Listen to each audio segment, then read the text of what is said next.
Hi guys, I am Neetu Nigam and welcome to my channel Success with Nigam Institute।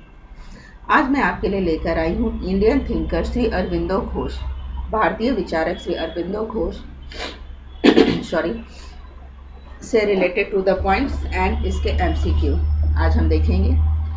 ये हमारा topic जो है UT, PGT and TGT में syllabus के according ये thinker है जिस पे हम बात करेंगे। अगर आप हमारे चैनल पर नए हैं तो प्लीज़ आपसे निवेदन है कि चैनल को सब्सक्राइब कर लीजिए और चैनल को पूरा देखिए ताकि आपको एग्जाम में इसका पूरा फ़ायदा मिले। तो चलिए स्टार्ट करते हैं। श्री अरविंद घोष का जीवन परिचय सबसे पहले देखते हैं। इनका जन्म 15 अगस्त 1872 में कोलकाता में हुआ था। अरविंद घोष एक बहुमुखी प्रतिभा के धनी व्यक्ति थे। वह एक स्वतंत्र सेनानी, कवि, प्रकांड विद्वान, योगी और महान दार्शनिक थे।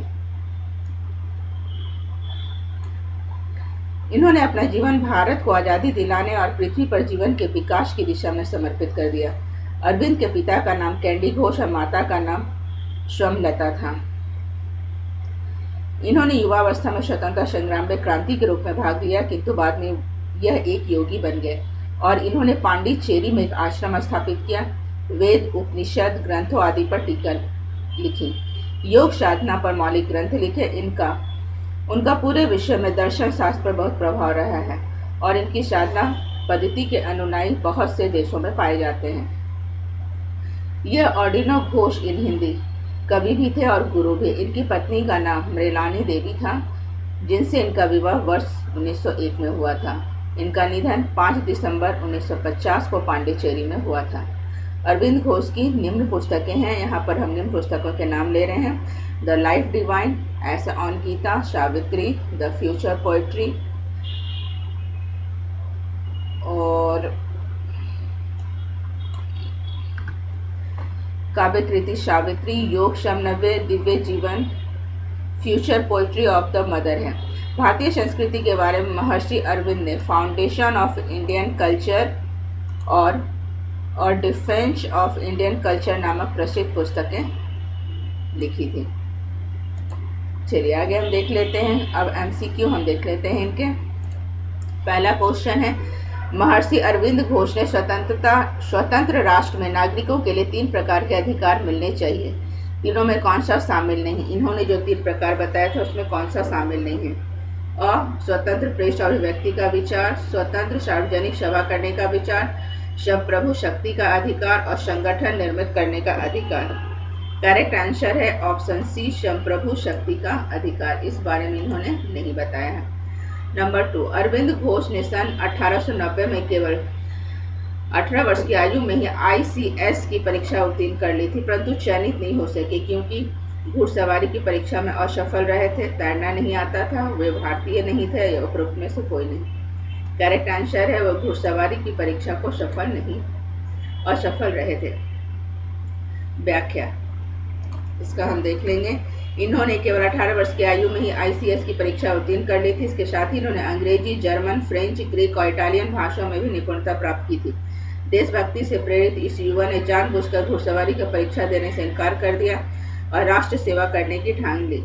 इनकी प्रतिभा से बड़ौदा नरेश प्रत्याशित प्रभावित थे, अतः उन्हें अपनी रियासत में शिक्षा शास्त्री के रूप में नियुक्त कर लिया। बड़ौदा में ये प्राध्यापक, वाइस प्रिंसिपल, निजी सचिव आदि कार्य योग्यता पूर्वक करते रहे और इस दौरान हजारों छात्रों को चरित्रवान देशभक्त बनाया। नंबर 3, अरविंद घोष बड़ौदा से अपनी नौकरी छोड़कर कब सक्रिय राजनीति में कूद पड़े? 1903, 1904, 1905 या 1906? करेक्ट आंसर है ऑप्शन 1906। अरविंद घोष ने सक्रिय राजनीति से संन्यास लेकर आध्यात्मिक चिंतन की दिशा में कार्य किया। कब? 1906, 1908, 1910 या 1912? करेक्ट आंसर है ऑप्शन सी, 1910। अरविंद घोष ने 1910 में सक्रिय राजनीति से संन्यास लेकर आध्यात्मिक चिंतन की दिशा में कार्य किया और पांडिचेरी में आरबिले नामक आश्रम स्थापित किया। कौन सा आश्रम स्थापित किया? आरबिले। नेक्स्ट क्वेश्चन है, अरविंद घोष को भारतीय राष्ट्रवाद का पैगंबर किसने कहा? Doctor Karan Singh, doctor Frederic Spiegelberg, Lord Minto या कोई भी नहीं? करेक्ट आंसर है option A, doctor Karan Singh. Next question number 6, Arvind Ghosh को भारतीय विचारकों का राजकुमार किसने कहा है? Doctor Karan Singh, doctor Frederic Spiegelberg, Lord Minto या रोमन लॉर्ड? करेक्ट आंसर है ऑप्शन दो, रोमन लॉर्ड। आपसे निवेदन है कि प्लीज वीडियो को पूरा देखें और इसे सब्सक्राइब जरूर करें। चलिए आगे देखते हैं। प्रश्न संख्या 7, निम्नलिखित में से कौन सा अरविंद घोष के चिंतन में शामिल नहीं है?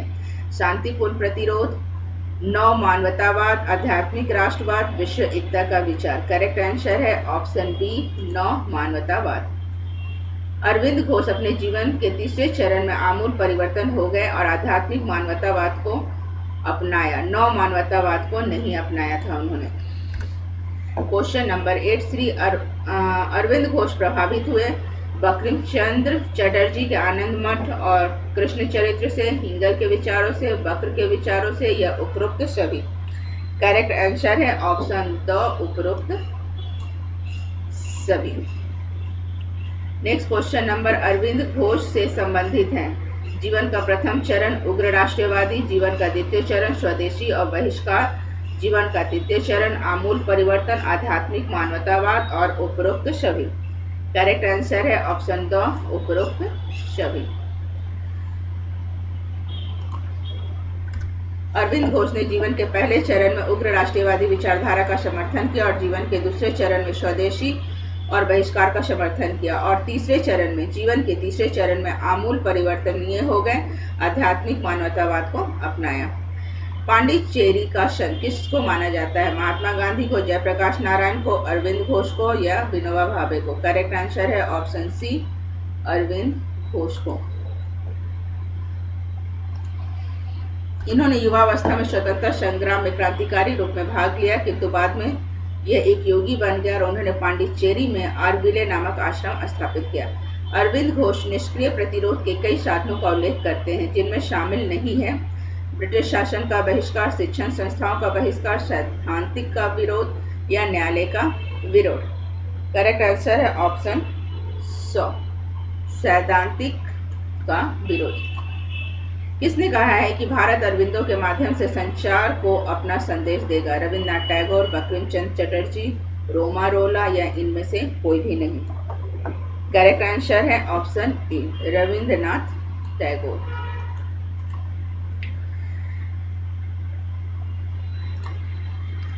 रविन्द्रनाथ टैगोर और अरविंदो घोष ने इस जन आंदोलन का नेतृत्व किया, बंगाल विभाजन के कारण आंदोलन। इस आंदोलन के विषय में लोकमान्य तिलक ने कहा, बंगाल पर किया गया अंग्रेजों का प्रहार संपूर्ण राष्ट्र पर प्रहार है। अरविंद घोष ने राष्ट्रीयता की भावना जागृत करने और अंग्रेजों का विरोध प्रदर्शित करने के लिए पत्र पत्रिकाओं में विचारोत्तक और प्रभावशाली लेख लिखे। उनके लेख से जन जन में क्रांति आ गई। ब्रिटिश सरकार उनके इस क्रियाकलाप से चिंतित हो गई और सरकार ने अलीमपुर बम कांड के अंतर्गत उन्हें जेल भेज दिया। अरविंदो घोष को भारतीय राजनीतिक विचारकों में सुयोग्यतम व सर्वोत्कृष्ट किसने बताया है? Doctor Radhakrishnan, Tagore, Valentine Chirol या बिपिन चंद्र पाल? करेक्ट आंसर है option A, doctor Radhakrishnan. Next question number, Arvind Ghosh के लिए किसने लिखा है कि जब मैं 1913 में कलकत्ता आया, अरविंदो तब तक दिवंगत पुरुष हो चुके थे। जिस आनंद और उत्साह के साथ लोग उनकी चर्चा करते, शायद ही किसी को ऐसा करते। रविन्द्रनाथ टैगोर, नेता सुभाष चंद्र बोस, विनोबा भावे या सभी? करेक्ट आंसर है ऑप्शन बी, नेता सुभाष चंद्र बोस। ब्रिटिश सरकार अरविंद घोष के क्रियाकलापों से चिंतित हो गई। सरकार ने अलीपुर बम कांड के अंतर्गत उन्हें जेल भेज दिया है। कितने सदस्यों का समूह था जिन्हें जेल यात्रा करनी पड़ी? 25, 30, 40 या 45? करेक्ट आंसर है ऑप्शन 140। ब्रिटिश सरकार इनके क्रांतिकारी विचारों और कार्यों से अत्यधिक आतंकित थी, अतः 2 मई 1908 को 40 युवकों के साथ उन्हें गिरफ्तार कर लिया। इतिहास में हो रहे इसे अलीपुर षड्यंत्र केस के नाम से जानते हैं। उन्हें 1 वर्ष तक अलीपुर जेल में कैद रखा गया। अलीपुर जेल में ही उन्हें हिंदू धर्म में हिंदू राष्ट्र विषय अद्भुत आध्यात्मिक अनुभूति हुई। इस षड्यंत्र में अरविंदो को शामिल करने के लिए सरकार की ओर से जो गवाह तैयार किया गया था, उसकी एक दिन जेल में ही हत्या कर दी गई। घोष के प्रकोष्ठ में प्रसिद्ध बैरिस्टर चित्तरंजन दास ने मुकदमे की पैरवी की थी। उन्होंने अपने प्रबल तर्कों के आधार पर अरविंद को सारे अभियोगों से मुक्त घोषित करा दिया। श्री अरविंदो का जन्म कब हुआ था? 15 अगस्त 1872, 12 मई 1872, 1 अप्रैल 1872 या 16 जुलाई 1872। करेक्ट आंसर है ऑप्शन ए 15 अगस्त 1872। श्री अरविंदो कौन थे? एक योगी, एक कवि, एक राष्ट्रवादी या उपरोक्त सभी? करेक्ट आंसर है ऑप्शन बी, ये सभी। भारतीय सिविल सेवा के लिए अरविंद घोष ने कहाँ अध्ययन किया? क्वींस कॉलेज, लंदन विश्वविद्यालय, किंग्स कॉलेज या उपरोक्त में से कोई भी नहीं। करेक्ट आंसर है क्वेश्चन नंबर 90।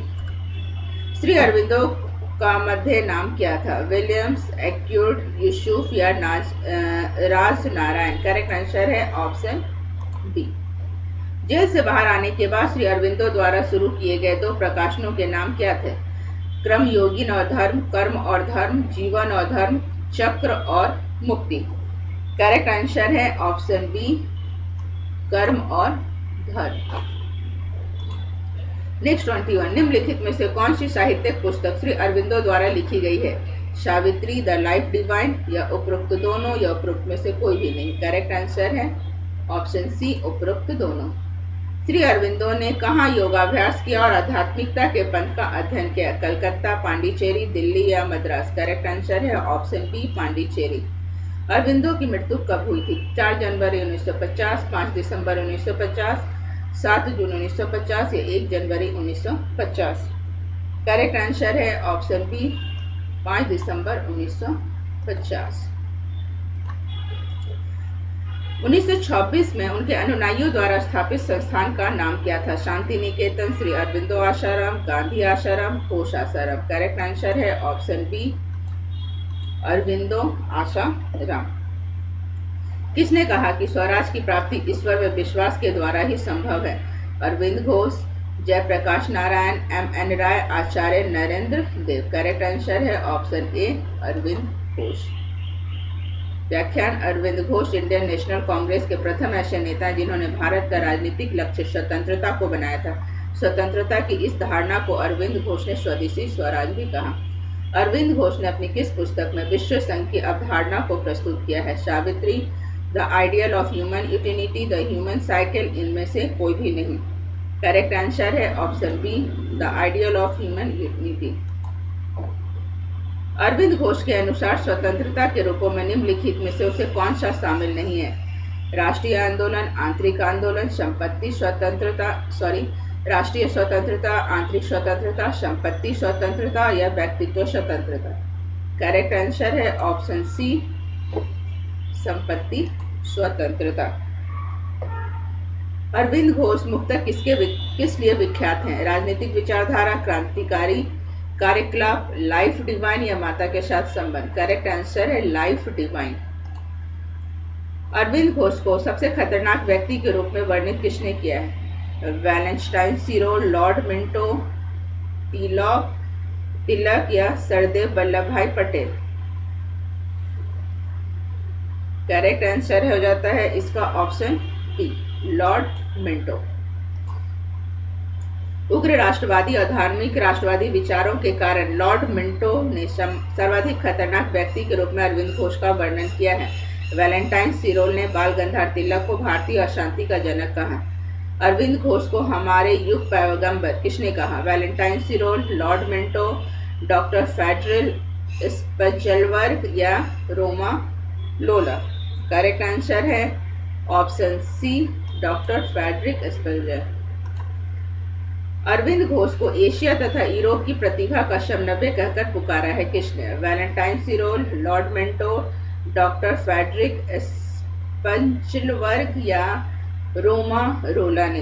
करेक्ट आंसर है ऑप्शन द, रोमा रोला ने।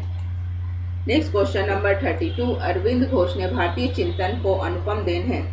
अरविंद घोष की भारतीय चिंतन को अनुपम देन है राजनीति का आध्यात्मिकरण, the synthetics of yoga, Savitri, the human cycle? Correct answer है ऑप्शन ए, राजनीति का आध्यात्मिकरण। तो आज के लिए इतना ही। आई होप आपको यह वीडियो पसंद आए और प्लीज आप इसे पूरा अवश्य देखें, स्किप ना करें। और प्लीज हमारे चैनल को लाइक कीजिए, सब्सक्राइब कीजिए और शेयर कीजिए। साथ ही हमें कमेंट करके अवश्य बताएं कि आपको हमारा वीडियो कैसा लगा और नेक्स्ट कौन से टॉपिक पर आप वीडियो देखना चाहते हैं। Thank you, good bye.